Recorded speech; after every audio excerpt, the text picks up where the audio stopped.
আর তিনি কিভাবে 40 দিন ধরে মাছের পেটে ছিলেন, শেষে কিভাবে সেখান থেকে বের হলেন, এইসব রহস্যময় ঘটনা জানবো আজকের এই ভিডিওতে।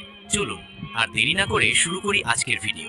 একদা আল্লাহ রাব্বুল আলামিন হযরত ইউনুস আলাইহিস সালামকে ওহীর মাধ্যমে জানিয়ে দিলেন, হে ইউনুস, তুমি তোমার কওমের লোকেদের নিকট হেদায়েতের জন্য তাদের দ্বীনের পথে আহ্বান করো।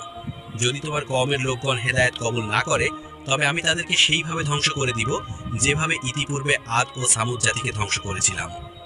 অতঃপর হযরত ইউনুস আলাইহিস সালাম তার কওমের নিকট গিয়ে বললেন, হে আমার কওম, তোমরা স্বীকার করে নাও আল্লাহ রাব্বুল আলামিন ব্যতীত আর কোনো উপাস্য নেই। আমি তার প্রেরিত রাসূল।